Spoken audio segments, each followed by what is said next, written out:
Now, the news reaching me says that Falana Fowles and Civil Society of Nigeria are planning to protest against insecurity and hardship in Nigeria.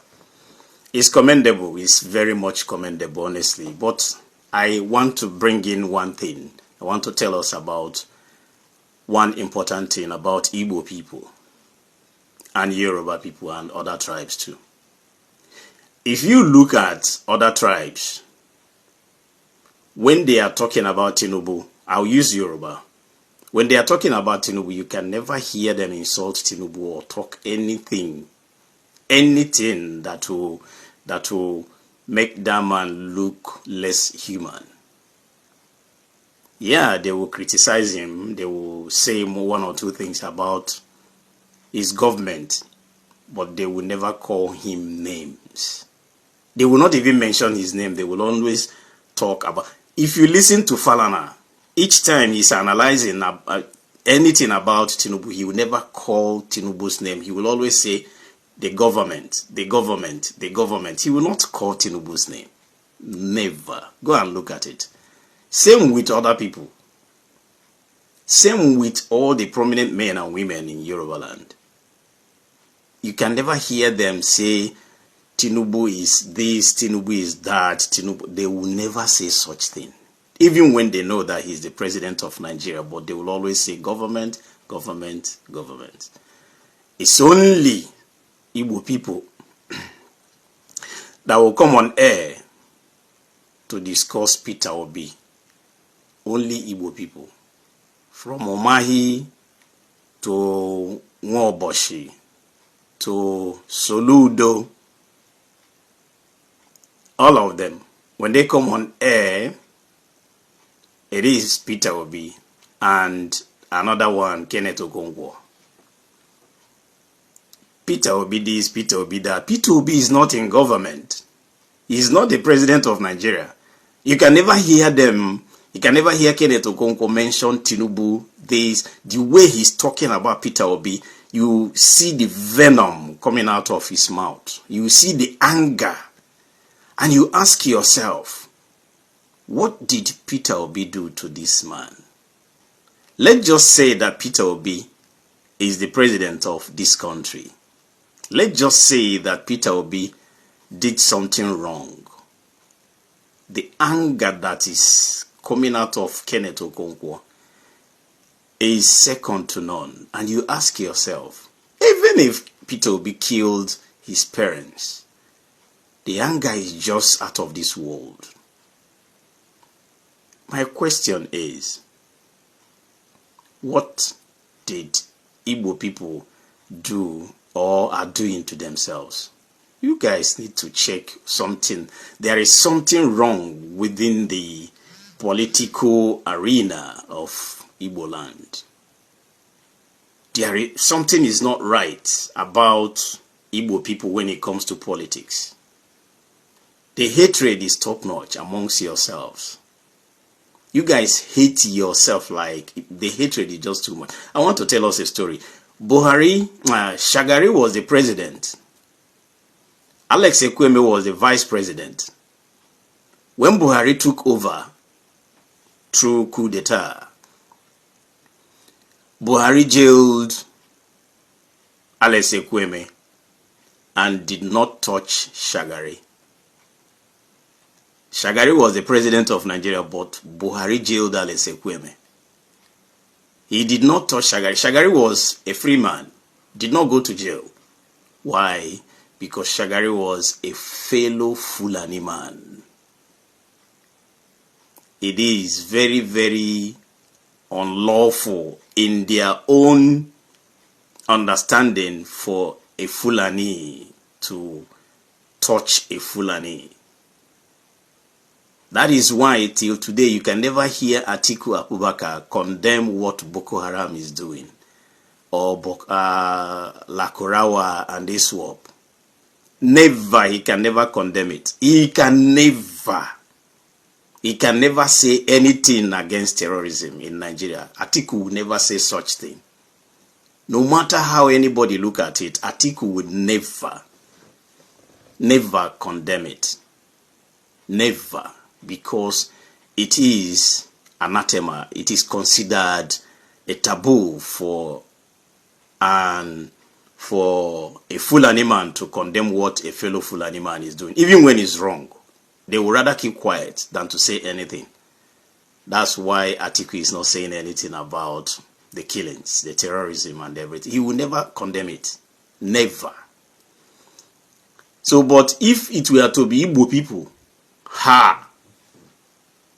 they will arrest their fellow Igbo man and make sure that that person rots in jail. And it's very wrong.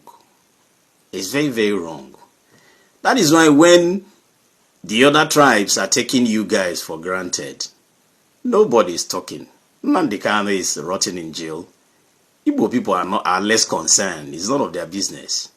You see the role Yoruba people played when Ndi Igbo was arrested. They even went as far as going outside Nigeria where he was to protect him. Protected him until he was released. As a matter of fact, Obasanjo was at the forefront of the whole thing. They were united in rescuing Ndi Igbo. And he is now a free man. But Igbo people cannot do that about Nnamdi Kanu. Instead, they will make sure that Nnamdi Kanu is not out of prison. Because to them, he should be there. He should rot in jail. It's a problem to them. People like Umahi, people like Nwoboshi, and all of them, Soludo. The only politician, I say it here, he's not my friend. Politically, we don't talk. The only politician that can never insult Peter Obi or say anything bad about Peter Obi is Hope Uzodinma. Nobody, no politician in Igbo land, apart from this man, apart from Peter, apart from Hope Uzodinma can never insult Peter Obi. He can never say anything bad about Peter Obi. You can hear him. In fact, during 2023 electioneering campaign, he went to Imo State Airport to welcome Peter Obi with his own vehicle, his entourage. He went to Imo Airport to welcome that man, took him to Imo State government house, sought him out, made sure that he is protected, and allowed him to go and do his campaign. Yes, it's on record. It's on internet. It's everywhere. You can check it.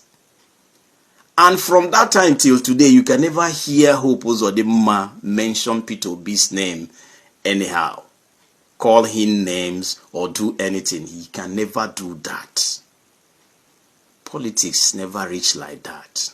But each time these political jobbers, each time you hear them, Peter Obi this, Peter Obi that, Peter Obi this, Peter Obi that. Umahi even insulted them, saying that the Biafra they were looking for is in Tinubu. So my question is, what do you stand to gain, Kenneth Okonkwo and some Igbo people that are destroying their fellow Igbo man just to score cheap political point? It's not how to play politics. And nobody is going to clap for you for tarnishing the image of your fellow Igbo man. Honestly, if you continue like this, no tribe in Nigeria will take you seriously. And one thing Kenneth Okonkwo doesn't know is that he has destroyed his political career. His political career is dead. Because the same thing he's talking about Peter Obi now is what he said about Atiku Abubakar some years back. And I don't know if that guy ever have an archive where he keeps record of what he said, how he said it. Because if he has, let him go back and look at what he said about Atiku. And today you want the same Atiku to give you access to his secrets? You see how he sidelined you and kept you at the reception when the men we are coming in to discuss some important issues about ADC. You were kept outside because some secrets are not meant for you to hear. Because everybody knows that if you hear that, you use it against him once upon a time. So Igbo should come together and behave like other tribes. Do not use your brothers and sisters to climb. It will only bring evil, when I mean evil, to your own identity. Nobody will trust you because they believe that that's how you behave. If anybody sees you like somebody who is behaving that way, nobody is going to trust you. Be careful the way you live. You might be the only Bible someone have the opportunity to read. My name is Hyacinth, and this is the Hyacinth Network. Please like and share. Thank you.